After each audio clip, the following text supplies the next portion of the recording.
Hi, and welcome to Positive Career Advisor's Guide on how to create your first CV. My name is Becky Webber, and I'm the Regional Director for Take Recruitment, and I've worked in recruitment for over 20 years, helping organisations hire their staff as well as hiring my own. In January 2018, I set up Positive Career Advice, which is a resource for job seekers of all ages, backgrounds, and experience to help educate them on the challenges around the hiring market so they can present the very best version of themselves to their prospective employers. As part of that website, I have an early careers section dedicated to people just like you to support you at the early stages of your career.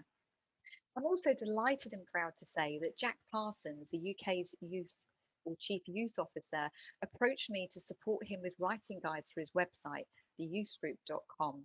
It's a really good website to take a look at and offers opportunities and mentorship as well.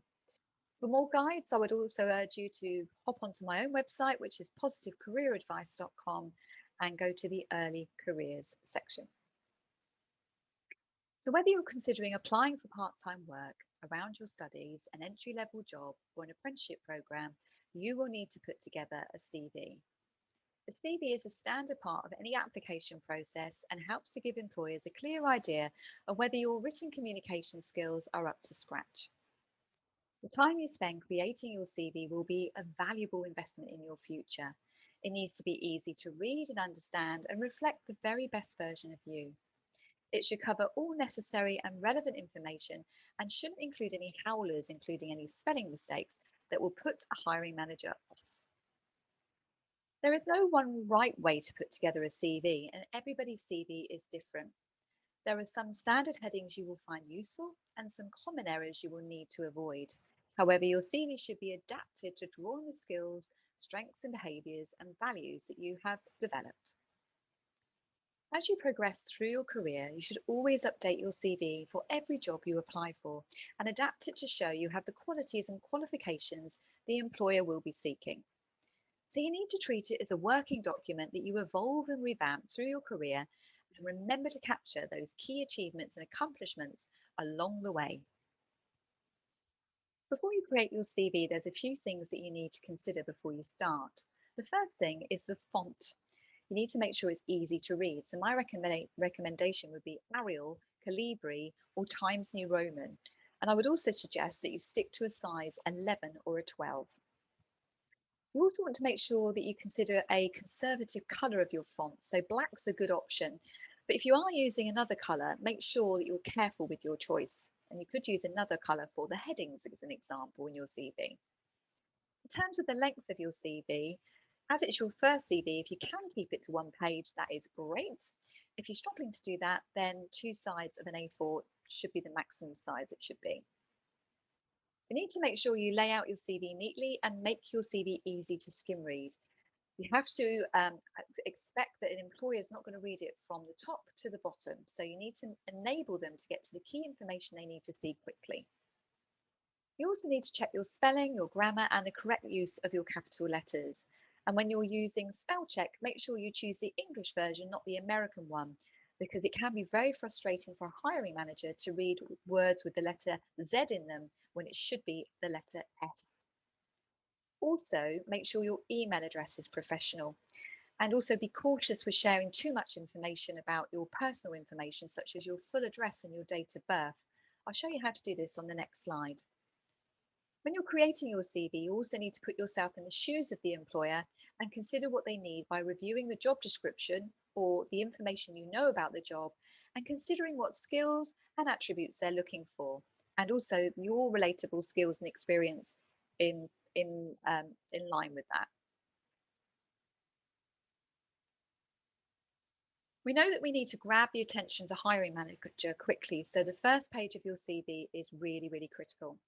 So when you're creating your About Me section, choose words that describe you, but don't just list them because everybody else does that and that won't help you stand apart from the competition. Instead, you need to back them up with evidence to reassure the hiring manager.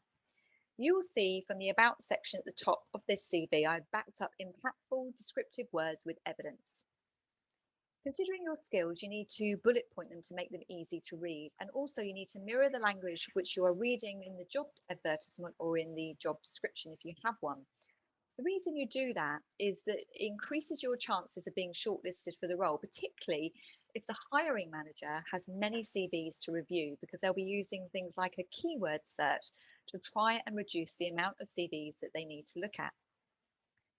You need to consider your software knowledge, the work experience skills that you have, any skills relevant to any part-time work or activities or projects you've been involved in that you've developed through your school years or during your hobbies or in your hobbies. When you get to your achievements section, it sometimes be quite difficult to think about things to add in here. So just to inspire you and make you think, I'm just going to go through a list of things that you could consider. So think about sports awards, or perhaps if you've been involved in the Duke of Edinburgh, whether you've been asked to be a prefect, business enterprise challenges, the NCS scheme, perhaps you've been a scout or a guide, any extra courses you've done at school or any projects you've done at school, any quotes from your teachers, where you've done something extra, like shown younger students around the school, perhaps, volunteering, work experience achievements, or groups of societies that you belong to. Ensure you format your columns and they're aligned correctly with the most recent education first. If you haven't yet taken your exams, amend grade, the column at the title grade, to projected grade and pop the grades in there that your teachers feel that you're capable of. Now consider your employment, volunteer work, work experience, or any big projects you've been a part of.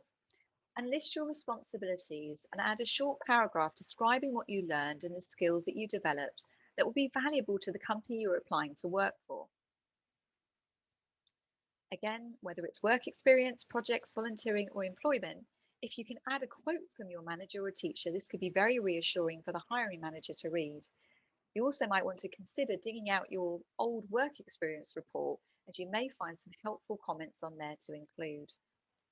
As we reach the end of your CV and you consider your hobbies or your interests, make them sound interesting. If you've achieved any awards or accolades, or you've been part of a team, or anything you've done where you've achieved something or you're particularly proud of, this will help to promote your attitude, personality, and also those very important softer human skills, or otherwise known as soft skills. Employers want to know that you're a good fit, not just with your skills and experience, but also your personality.